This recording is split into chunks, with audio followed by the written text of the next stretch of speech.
Hi, folks. How are you all doing? Wee, what a day. Uh, for those of you who may or may not have been following my A Day in the Life of an Author series over on TikTok, I have been a busy bee doing lots and lots of things that don't have anything to do with writing. And that can get frustrating. I still have several pages that I need to go through in my Re-Enactor's Cookbook, but I am just about done the first pass, which is very exciting and um, something that I have been desperate to finish up. I really want to get it out to you guys as soon as possible. My current hope is that it will be out there available to you by the time I get to New Hampshire Ren Fair, which is the second and third weekends in May. And speaking of that, next Wednesday, I will be doing an evening discussion as opposed to a morning or early afternoon discussion here. So Wednesday Words will be live in the evening, and I invite many of you to come and listen and ask questions because I will actually have Kimberly from New Hampshire Renaissance Fair, and she will be here answering questions and telling us why you should volunteer for the fair.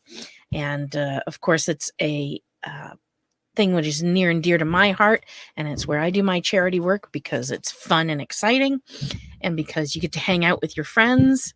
And so I'd love to see you there.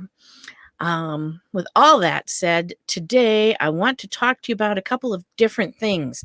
I want to talk mostly about selling yourself, promoting your work, and getting your work out there, because it seems to be something that a lot of people really struggle with. I know it's something I struggle with. I mean, it feels wrong to walk into a situation and go, "Hey, I'm Allyson. Here, buy my book. Here, buy my book. Here, look, buy my book. I have a book. Buy my book. Buy my book."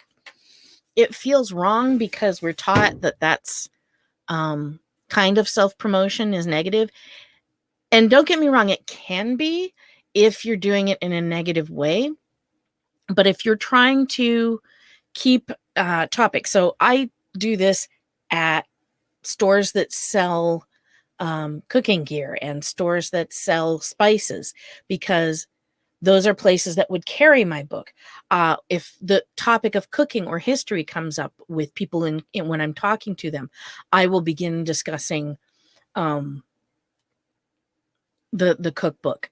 If I'm talking about vampires, I'll talk about my vampire novels. If the supernatural and that kind of thing comes up, I will then go and talk about my vampire novels.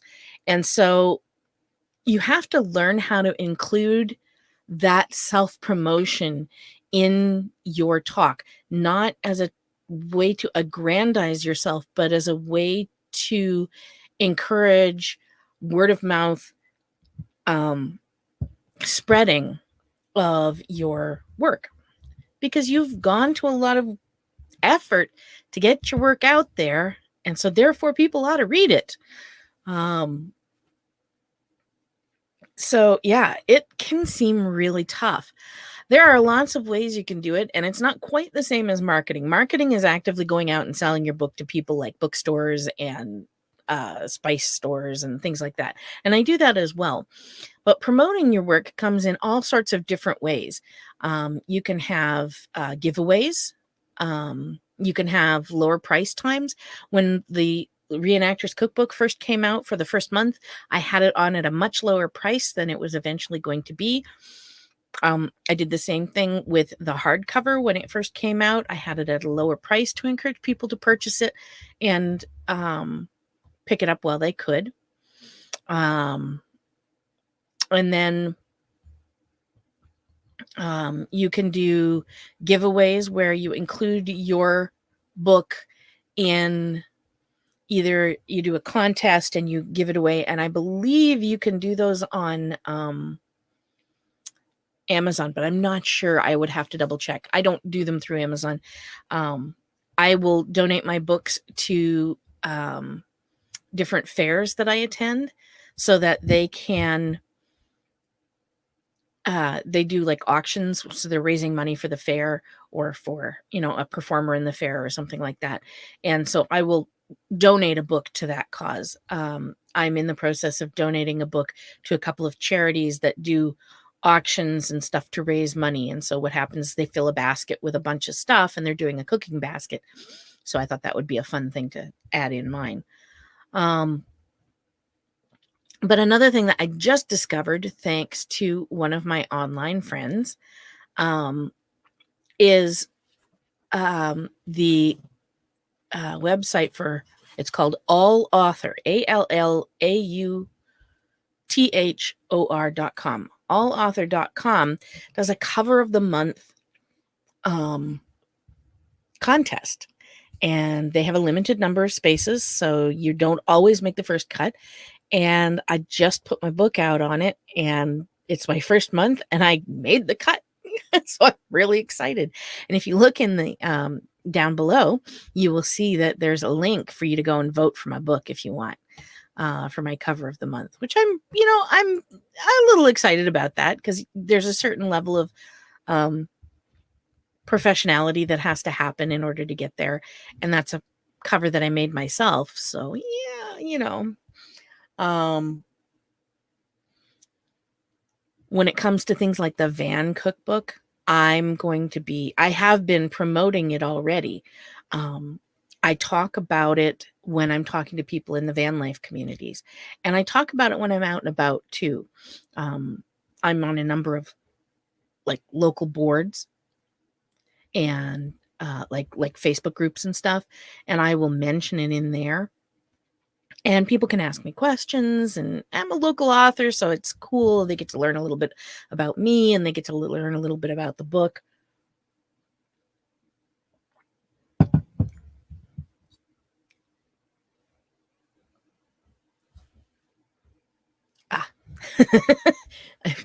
I heard sounds, and I was wondering if it was my rabbit ripping up my carpet, but it's not. It's somebody shoveling out front.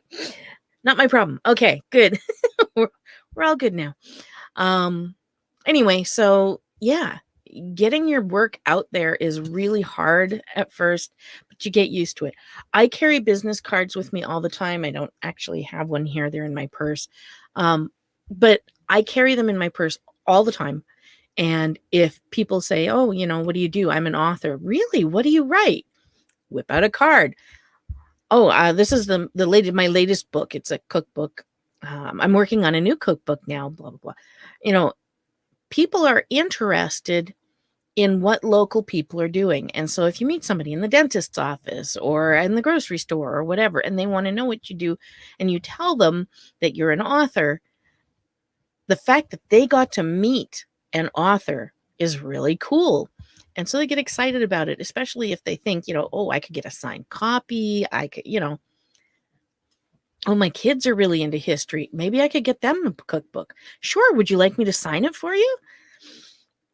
These are the things that you can do to encourage people to purchase your work. But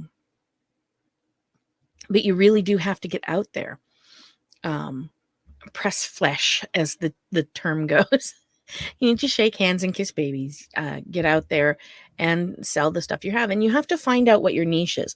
So for me, I've got a historical cookbook, and then I've got the van life cookbook. So different kinds of fairs are where I'm going to make the most sales. That's just facts. That's where these people go. A lot of the people who are working for Renaissance fairs and traveling from fair to fair are living out of their vans or small RVs and things like that, at least in the summertime.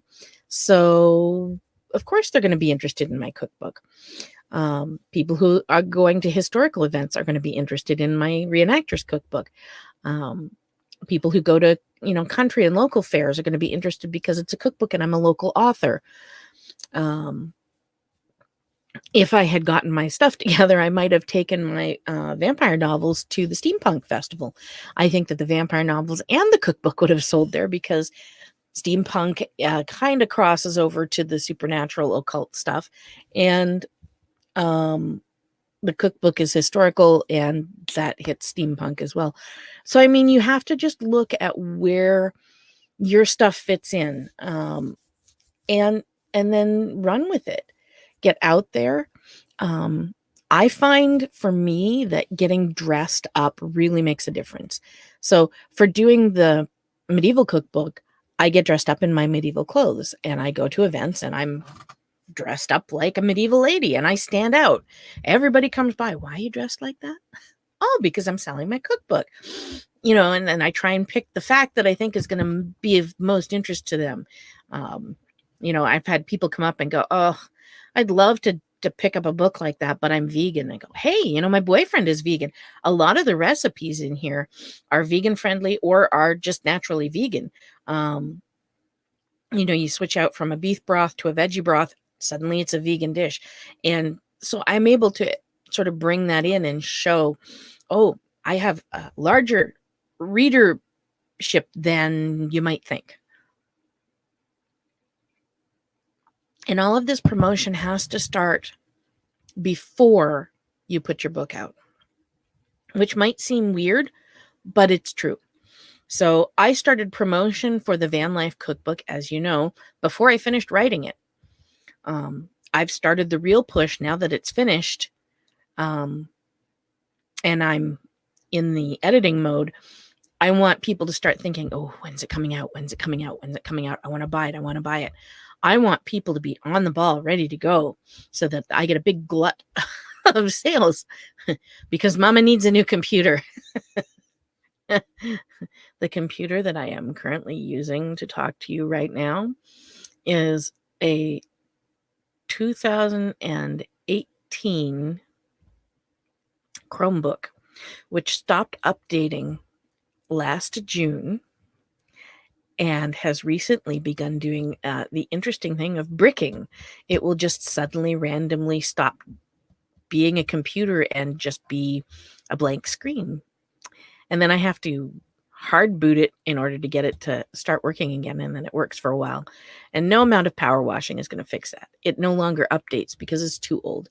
So I need to go and pick up another one, and that means I got to sell some books to you guys.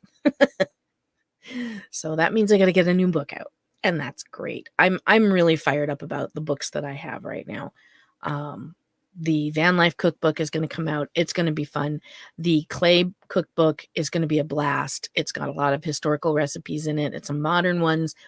And it's kind of really different from the Re-Enactor's Cookbook and the Van Life Cookbook. It has its own feel to it, which is very different. That may or may not be reflected in how it's put out. I know the Van Life Cookbook is going to have photographs because I now have a photographer that can do that for me. But they'll be black and white. I don't want to pop up the price of the book by putting too much into it.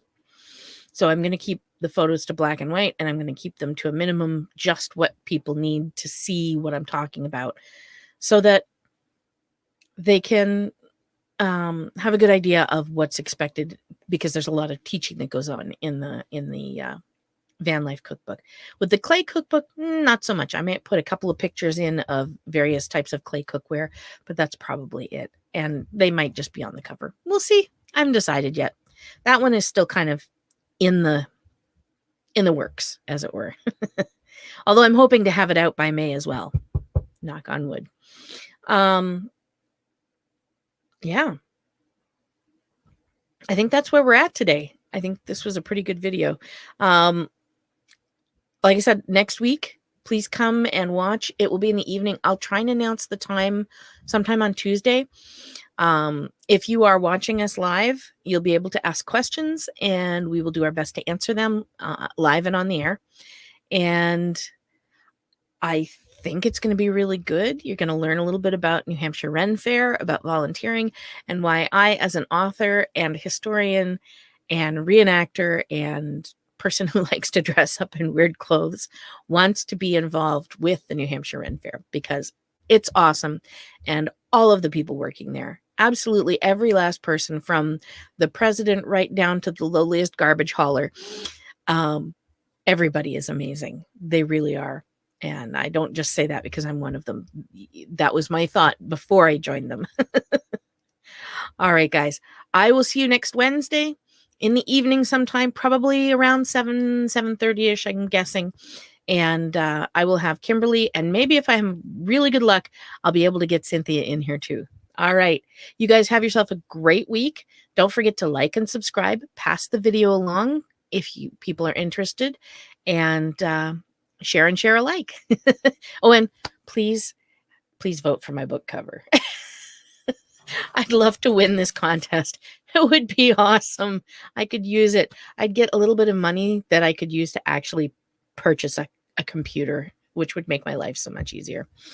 There might even be enough that I could purchase a Chromebook and a desktop that was just for use here in the office that I could use to do videos at, and they would be better videos. But be that as it may, I think that I have a good chance of winning. I think my book is got a really nice cover, and I think you should vote for it. Also, I took the photograph myself, and that was the first official finished book cover that I've ever done by myself. And so,